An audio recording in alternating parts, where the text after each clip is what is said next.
Shalom. First and foremost, I want to give all praises, honor, and glory to Yahweh, Bahasham, Yahushai, Bahasham, Mercha, Kodesh. Double honors to the elders and the apostles of Great Millstone, and peace and blessings to the elect. And today we're going to go into the book of Esther, the 4th chapter. And as we ended off in the 3rd chapter with Haman, by the permission of Xerxes or Ahasuerus, sending out the decree to exterminate the Jews. Okay, and this ended up causing confusion and distress amongst Israelites who were in all the different provinces of Xerxes' empire at this time. So continuing from there, this is the book of Esther, chapter 4, verse 1. Esther learns of Haman's plot. When Mordecai perceived all that was done, Mordecai rent his clothes, meaning he ripped it, right, and put on sackcloth with ashes, and went out into the midst of the city and cried with a loud and bitter cry. So this must have been a pretty dramatic and intense scene, and rightfully so. Imagine finding out that within a few months or however long it is from when Mordecai found this out until the 12th month, that there was a royal decree to exterminate all of your people. Verse 2, and came even before the king's gate, for none might enter into the king's gate clothed with sackcloth. So there was a law, or a rule or decree, whatever it is, where nobody could come into the king's gate dressed in sackcloth, right? But Mordecai was so vexed that he went as far as to even go before the king's gate here. So pretty much he was in violation of that. Verse 3, and in every province whithersoever the king's commandment and his decree came, there was great mourning among the Jews, and fasting and weeping and wailing, and many lay in sackcloth and ashes. So from all the way on the east, all the way to the west, all the different locations where Israelites were, when they found out about this, they started mourning, weeping, crying, all of this. Mothers, fathers, children. Verse 14, so Esther's maids and her chamberlains came and told it her. So they basically, when they saw this, because you can imagine, right? Mordecai was one of the men who was a part of the king's court. So for him to be out dressed like this, and doing all of this, it obviously drew attention. And so when the maids, as it says here, and the chamberlains that tended to Esther, being that she was the queen, when they found out, they basically brought word to her. Then was the queen exceedingly grieved, and she sent raiment to clothe Mordecai, and to take away his sackcloth from him, but he received it not. So immediately, you can imagine, right? She get the clothes, send it, go put some clothes on him. What's going on? Why is he doing this? But when they sent it, he was not having it. Then called Esther for Hatach, one of the king's chamberlains, whom he had appointed to attend upon her, and gave him a commandment to Mordecai to know what it was and why it was. So she basically sent this chamberlain to go and find out what's going on. Why is Mordecai dressed like that? What's happening? So Hatach went forth to Mordecai onto the street of the city, which was before the king's gate. And Mordecai told him of all that had happened unto him, and of the sum of the money that Haman had promised to pay the king's treasuries for the Jews to destroy them. Right, and we read about that in the previous chapter, that he said he would deposit X amount of money into the king's treasury, right, to see to it that this annihilation of the Jews was possible. Also, he gave him the copy of the writing of the decree that was given at Shushan to destroy them, to shew it unto Esther, and to declare it unto her, and to charge her that she should go in unto the king to make supplication unto him, and to make requests before him for her people. So Mordecai gave the chamberlain a copy of the decree, and also a message basically to to let Esther know that she better go and talk to the king and try to change his mind. And Hathach came and told Esther the words of Mordecai. Again Esther spake unto Hathach, and gave him commandment unto Mordecai. So she was basically sending him, like he was the messenger, right?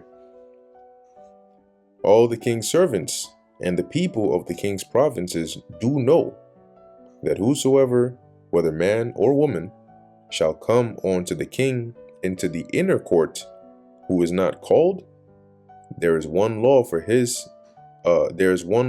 his to put him to death. So anybody that comes to the king's court without being called over there, the law is you're going to be put to death. Except to whom the king shall hold out the golden scepter, that he may live.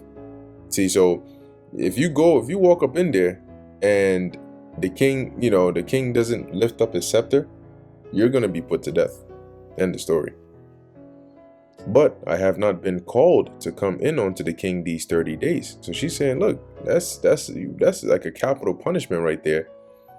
And I haven't had a chance to go and see him because, right, I'm only allowed to go there when I'm called. Verse 12, and they told to Mordecai Esther's words. Then Mordecai commanded to answer Esther, think not within thyself that thou shalt escape in the king's house more than all the Jews. So don't think that just because you're the queen or you're in the king's household that you're going to escape while everybody else gets put to death. For if thou altogether holdest thy peace at this time, hold your peace meaning to keep silent, then shall their enlargement and deliverance arise to the Jews from another place. So the Most High is going to deliver us using another means, right? If not by you, he'll use another means. But thou and thy father's house shall be destroyed. And who knoweth whether thou art come to the kingdom for such a time as this? So if you keep silent and you don't go and do your best to convince this king, the Lord will still deliver us by another way. But the Lord is going to destroy you. And the latter part, as he's saying, because right now you've been made queen, but more than likely you were made queen for this very situation. Like, who knows? Like, it could be that the Most High had it to where you were chosen of all those women so that during this situation you could play that pivotal role.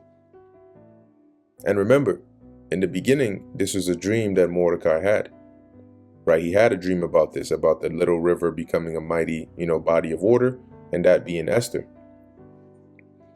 Verse 15, then Esther bade them return Mordecai this answer. Go, gather together all the Jews that are present in Shushan. Fast ye for me, and neither eat nor drink 3 days, night or day. So for 3 days consecutively, no food, no water, everybody just fast and pray. I also and my maidens will fast likewise, and so will I go in unto the king, which is not according to the law. So I'm going against the law here, and if I perish, I perish, right? So if I die, I die, but you know what, let's do it.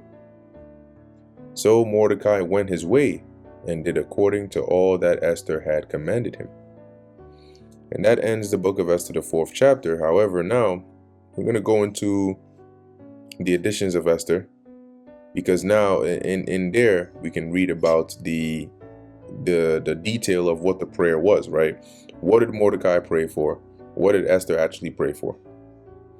So this is the additions to Esther, and chapter 13, continuing from verse 8, because in the last, I believe when we read Esther chapter 3, a part of that, right, to get the details of the decree or the letter that Haman had constructed, right, that was here in additions to Esther chapter 13 from 1 to 7. And now from 8 on down is going into the details of the prayer of Mordecai and Esther upon hearing this news about the Jews being exterminated. So this is additions to Esther chapter 13 verse 8.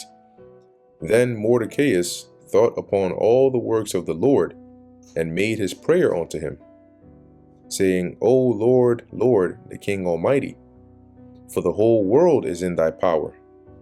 And if thou hast appointed to save Israel, there is no man that can gainsay thee. So if you give the word to deliver Israel, Lord, there's nobody can do anything against that.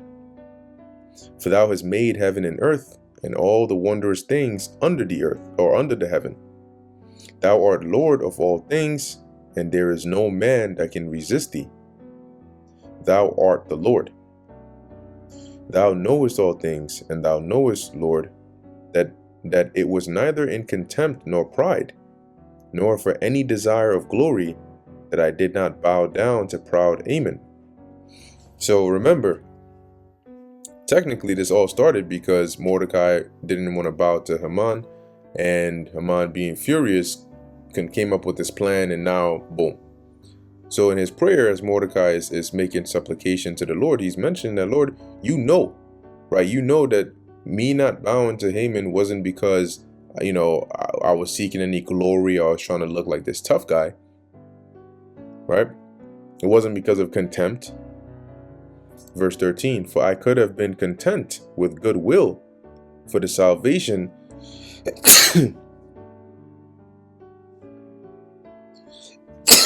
Salakia, for the salvation of Israel, to kiss the soles of his feet. So he's saying, look,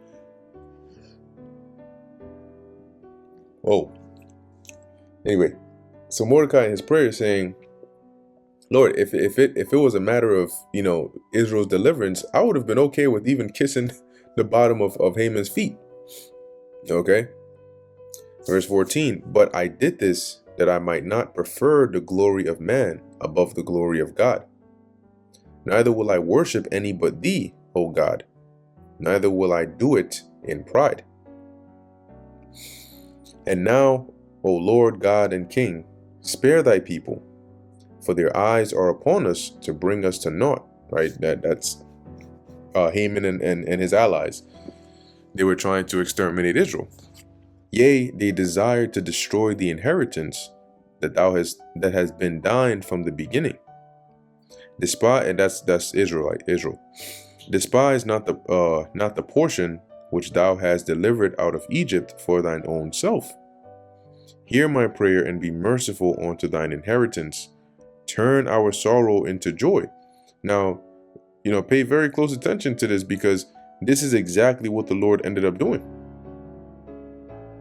See, and this is the benefit of being an Israelite, because no other nation has this access or privilege to be able to make a request to the Lord by prayer, just like that, right? The one true living God, and then have it come true on their behalf.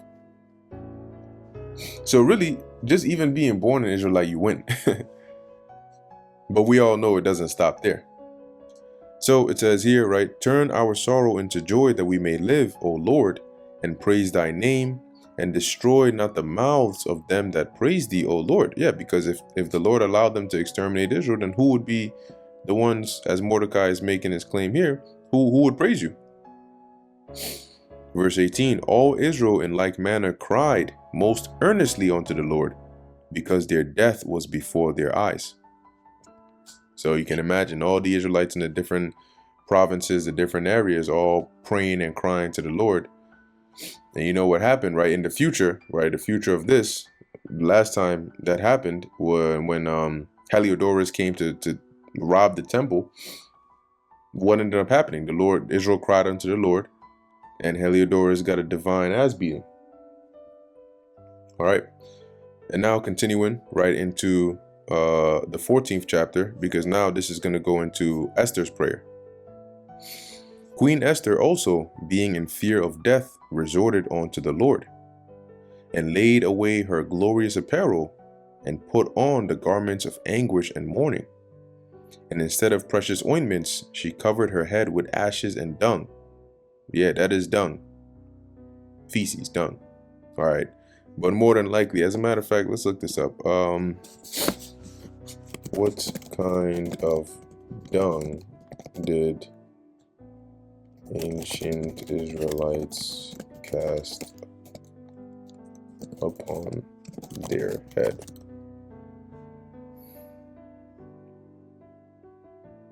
Okay, it says here dung, but here's the record of it in Ezekiel 4:15.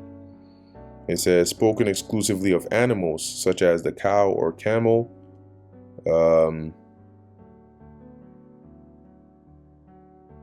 Let's see what else we have on here. As manure, this consisted either of straw steeped in liquid manure. Oh man. Okay. So long story short, I think the main point from here is dung, right? But very likely to be animal, maybe a cow. But as you can see, the goal of doing that was to really, humble yourself. Okay, so casting ash and dung and ripping the hair and the garments, this was a sign of mourning. And she humbled her body greatly, and all the places of her joy she filled with her torn hair. So this gives you an insight into how stressed out they were, particularly Esther here.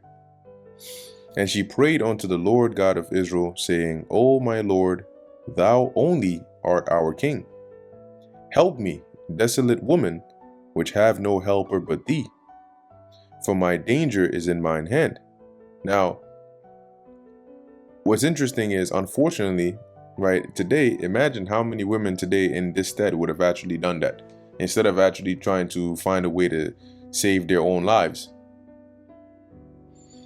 Verse 5, from my youth up I have heard in the tribe of my family that thou, O Lord, tookest Israel, which I believe she was a Benjamite, right? Because Mordecai was a Benjamite, and obviously she was his cousin, right? So if Mordecai is a Benjamite, then Mordecai's father is a Benjamite, then Mordecai's father's brother is also a Benjamite, right?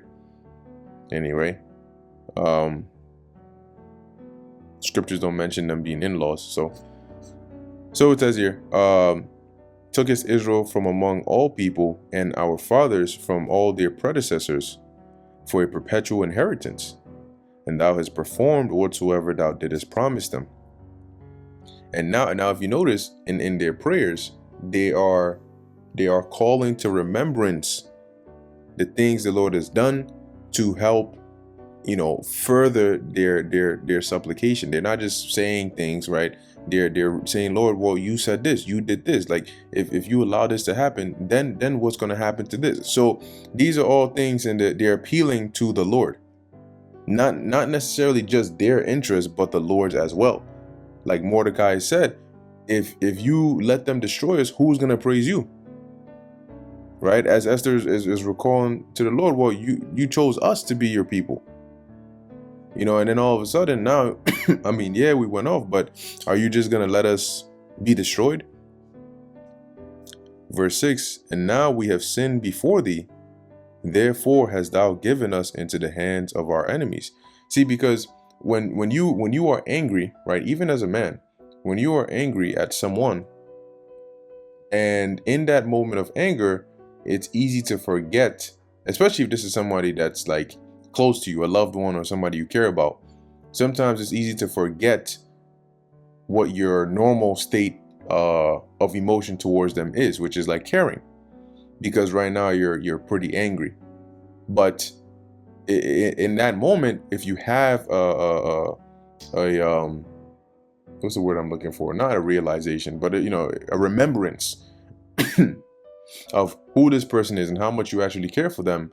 It's almost like slowly spraying a fire extinguisher on that fire, because then you get very mad, but eventually you remember that this is still somebody you care about.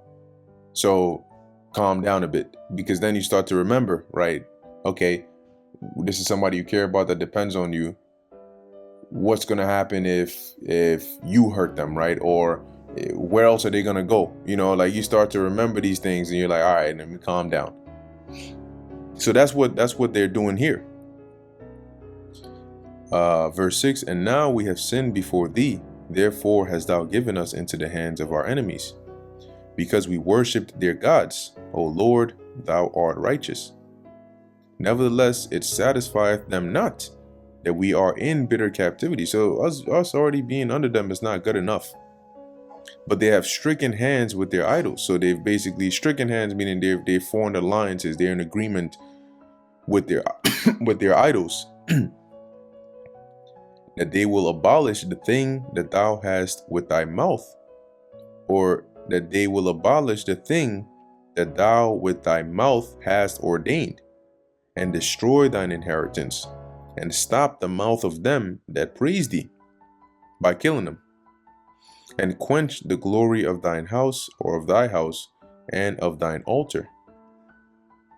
And how would they do that? Well, if they exterminated the Israelites, who would be the ones to glorify the Lord, to build his temple, to sacrifice upon his altar? And open the mouths of the heathen to set forth the praises of the idols, and to magnify a fleshly king forever. Right. So if they succeed in this, then they're gonna praise their idols. They're gonna praise their gods, their idols, and whatnot. And nobody's gonna be here to praise you. O Lord, give not thy scepter unto them that be nothing. Right. Don't give them power, and let them not laugh at our fall, but turn their device upon themselves, and make him an example that hath begun this against us. So she basically put out a hit against Haman himself. Remember, O Lord, make thyself known in time of our affliction, and give me boldness, O King of the nations, and Lord of all power. Give me eloquent speech in my mouth before the lion. Turn his heart to hate him that fighteth against us. The lion here would be Xerxes. Turn his heart to hate him that fighteth against us. Right. So basically, change Xerxes' mind, or Ahasuerus' mind, to hate Haman, because Haman is the one that is leading this charge here. That there may be an end of him, and of all that are like-minded to him. So she prayed that the Lord deliver Israel, but to also turn the king against Haman, and to ultimately destroy him and all those that are supporting him. But deliver with thine hand, or deliver us with thine hand, and help me that am desolate, and which have no other help but thee. Thou knowest all things, O Lord. Thou knowest that I hate the glory of the unrighteous, and abhor the bed of the uncircumcised, and of all the heathen. So she's basically saying, look, like, her being in this position, she's not flaunting, she's not overjoyed like how other women would be, right? As she says, she hates the glory of the unrighteous. I mean, she's a queen, but she's a queen of married to a heathen in a heathen kingdom that has her people in captivity, right? As it says, and abhor the bed of the uncircumcised and of all the heathen, because, I mean, her husband here wasn't an Israelite. Isn't that interesting? Right? But the Lord set that up, though. Thou knowest my necessity, for I abhor the sign of my high estate, which, like I just explained, right, of her being the queen, which is upon mine head in the days wherein I shew myself, and that I abhor it as a menstruous rag, and that I wear it not when I am private by myself. So that crown, or that diadem that is upon her head whenever she goes out and they glorify her as the queen, as she's saying here, she abhors it. Okay, it's not, she doesn't. You have some people that when they're by themselves, they'll put it on, they'll look at themselves, they'll be feeling themselves. Oh my gosh, I can't believe I'm the queen, blah blah blah. But it wasn't so with Esther. Verse 17, and that thine handmaid hath not eaten at Haman's table, or Amon's table, and that I have not greatly esteemed the king's feast, nor drunk the wine of the drink offerings. Neither had thine handmaid any joy. So while she's here, she's not when it comes to those banquets, she's careful what she's eating. You know, she's not, as it says, greatly esteemed the king's feast, because they're still heathens, right? So there would still be abominable foods on their table, right? They would praise other gods. They would do all these things, but she, you know, if she was there, she would have to just do her best. Neither had thine handmaid any joy since the day that I was brought hither to this present, but in thee, O Lord God of Abraham. So since she became queen up until now, she hasn't had any joy save in the Lord. O thou mighty God above all, hear the voice of the forlorn, right? In other words, the one that's desperate, right? The one that's in need. And deliver us out of the hands of the mischievous, and deliver me out of my fear. And so this, right, what we read and up into this chapter here is the prayer that they prayed, as the end of Esther the 4th chapter said, right? Esther requested that Mordecai and the others pray for her, and she would also pray. So we just read what that entailed there. And now that's the end of Esther the 4th chapter. So Lord willing, this was edifying to the elect. In closing, I want to give all praises, honor, and glory to Yahweh, Bahasham, Yahweh Shai, Bahasham, Recha, Kodash. And until next time, Shalom.